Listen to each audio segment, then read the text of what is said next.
So now we have subsets and proper sets. So we are going to discuss about subsets and proper sets.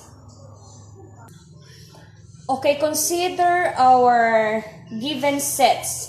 We have set A equals, the elements are 0, 1, and 2, diba?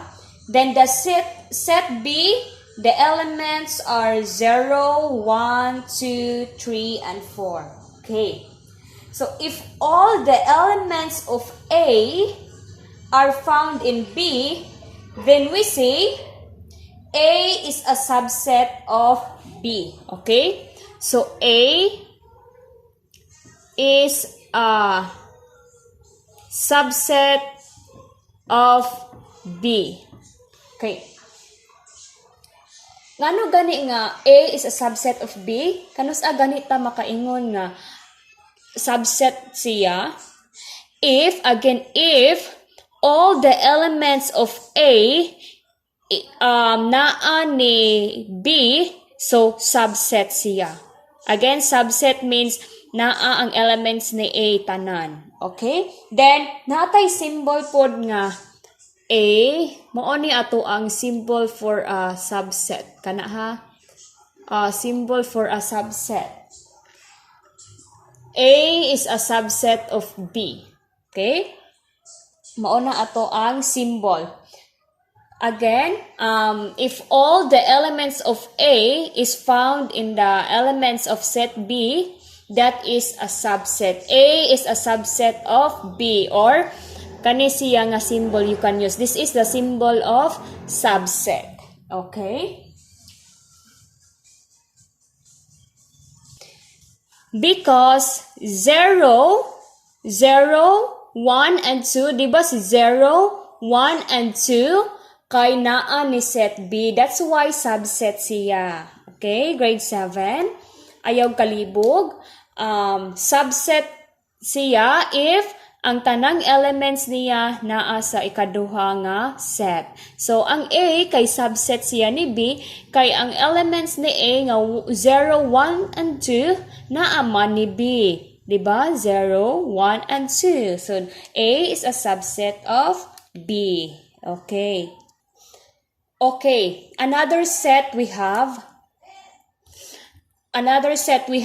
set C equals the elements are 5, 10, 15, and 20. While ato ang D, the elements are 25 and 30. Okay.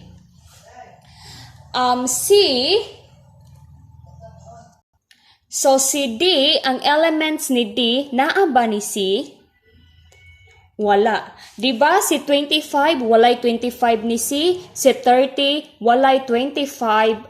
Si 30, wala ni C. So, si D is a subset of B or not? Okay. Dili no kay wala may 25 o 30 ni C. So, D is not a subset of C, or the symbol for D is not a subset or not a subset of C. Mao na ato ang symbol ha. Not a subset. Mao ni atong symbol. So again, not a subset if kaning wala siya, wala ang elements diri sa isa ka set. So, si D, not a subset ni C, kay wala may 25 o 30 sa elements ni C. Nakakuha? Okay. Okay, so now we have X equals, the elements are 2, 4, and 6. So now, we are going to list all the subsets. Okay? Subsets means tanan nga elements. Okay? Atong i-list tanan nga elements ni X. Okay? So, we have X equals 2, 4, and 6 now. So we are going to write the subsets of set X.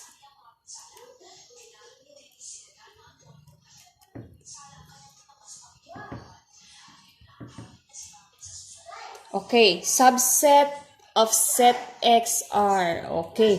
Unsa man ang mga subset ni set X? Subset niya or mga elements niya. Okay? Pwede na to ma-list by one, no? Usa-usa. So we have set 2, unsa pa? Si 4, si 2, si 4, then si 6. Okay, sa usa-usa, di ba? Okay, pwede pod by 2. We have 2 and 4. We have 2 and 6. And we have 4 and 6. Okay, sa atuang usa-usa ka elements, usa-usa ka element natay 1, 2, 3. Then sa atuang duha-duha ka element, 1, 2, 3. Then apil pud niya ang iyahang nga elements. So nga 3, 1 ay 2, 4, 6. Okay, ang iyahang set kay apil pud siya. And then consider pod niya ang atoang unsa to gani ni nga symbol? Grade 7, this is a null set. Okay? So subset of set X are, again, unsa to ng subset? Ang elements nga naa niya. So ang elements nga naa ni X kay si 2, si 4 ug si 6, di ba? Then 2, 4, 2, 6, and 4, 6.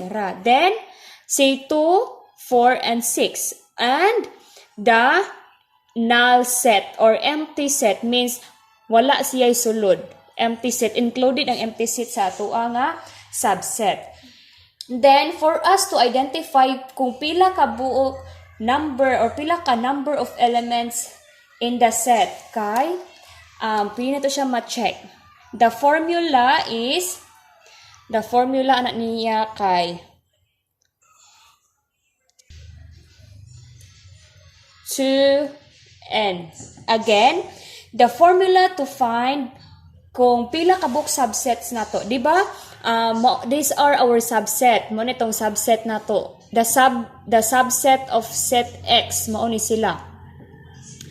So, for us to be easy to identify kung pila kabuk tanan nga subsets, this is the formula. So, 2, given na ang 2, then, ang n na to, the n is the number of elements. Number of elements na siya. Number of elements means pila kabuk elements. Okay. So, pila man ni kabuk elements sa ato ang set X? We have 1, 2, 3. So, tulo ka elements, di ba? Kaya natay tulo ka elements. So, that's why, tulo ka elements, mao'y atong n dire, 3. So, we have 2 to the power of 3. Pila? We have 2, tulo ka 2, i-times ni mo. 2 times 2 is 4, times 2 is 8. That's why, the subset of set X kay 8 kabuok. So, atong i-count kung 8 ba ni tanan. 1, 2, 3, 4, 5, 6, 7, 8. Okay, 8, di ba? Okay, subset of set X are kani sila nga 8 kabuok. Okay, how about a proper set? Unsa nang proper set? Okay. Ang proper set, my dear grade 7, kay tanan po na siya nga set. Same ra na siya og set dire ni subset, but dili niya included ang kaning iyahang nga set. Okay? Maura ni siya wala ni proper subset. Not included in a proper subset.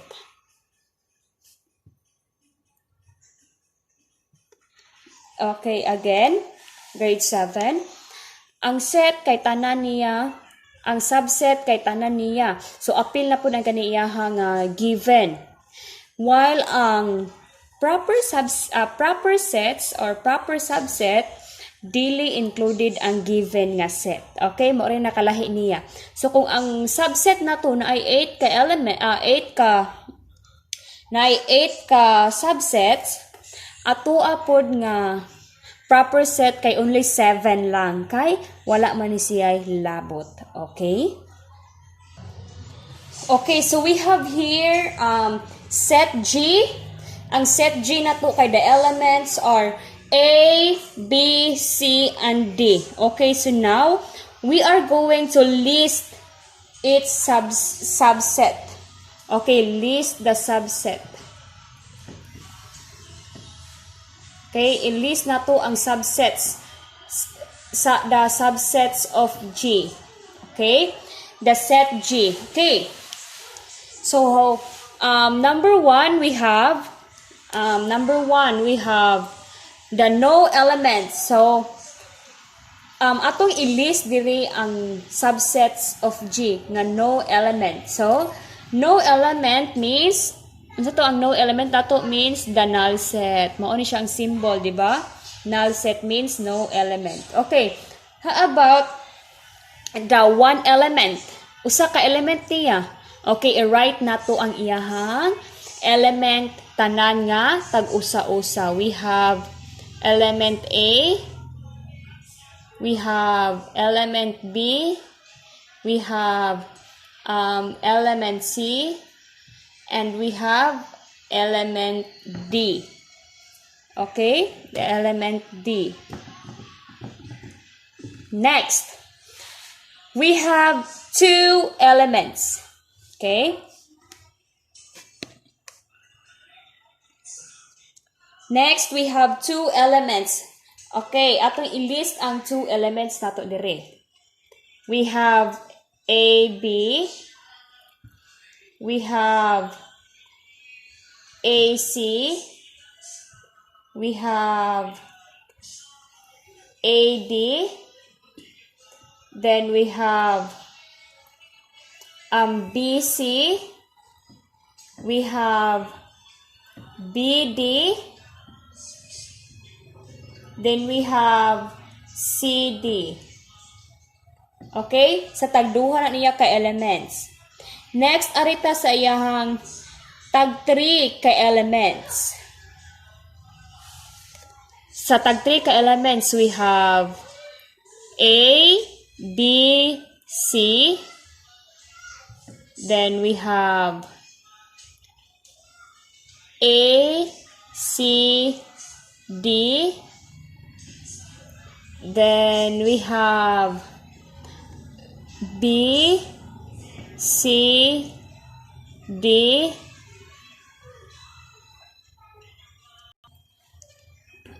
and we have A, B, D. Okay? Then, arita sa tuang 4 elements. Okay, our 4 elements.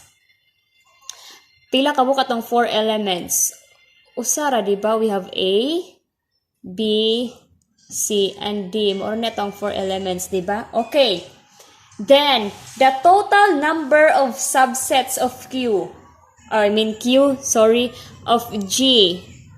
The total number of subsets of G. Unsa tay formula nato nga gamiton? We have 2, then the exponent is n. Then, 2, what is n? Number of elements, di ba? So, how many elements? 1, 2, 3, 4. So, we have 4. Then, what is 2 to the power of 4? Okay, let's count. That is 2 times 2 times 2 times 2, di ba? 4 ka 2, imong i-times. 2 times 2, 2 times 2, is 4, di ba? Then 2 times 2 is 4. So 4 times 4, that is 16. So how many so what is the total number of subsets of G? We have 16, di ba? Okay, so atong i-count kung 16 ba sila kabuok. 1, 2, 3, 4, 5, 6, 7, 8, 9, 10, 11, 12, 13, 14, 15, 16. So, 16 sila kabuok. Okay? So now, we have to determine the number of subsets. So again, unsaon to na to pag-determine sa number of subsets niya. For example, we have set Z equals naatay 1, 3, 5, 7. Okay, so how many subsets do we have? Again, the formula is 2 to the power of n, diba? So we have 2. How many number of elements? 1, 2, 3, 4, 5. 1, 2, 3, 4. So we have 4. So 2 to the power of 4 is 16, diba? What if we have set x? We have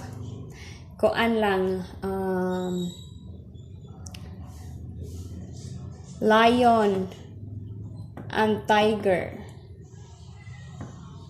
Okay, how many elements do we have? Okay, 2 elements, no? So, pila man ang ato ang n. So, we have 2. So, what is, how many subsets do we have? What is 2 squared? That is 4, diba? Okay, last. The set Y equals the elements of color white, black, pink, yellow, orange. Okay, white, black, pink, yellow, orange. So, pila ka subsets atong mahimo? Again, our formula is 2 to the power of n. So, we have 2. How many elements do we have? 1, 2, 3, 4, 5. Okay, 5 dire sa ibabaw. So, what is 5 ka 5? Ay, 5 ka 2 times. So, we have 2 times 2 is 4, times 2, 8, times 2, 16, times 2, 32. So, sa atuang 5 ka elements, kay naay 32 ka subsets. Okay? So, that's all lang for our subset and proper subset.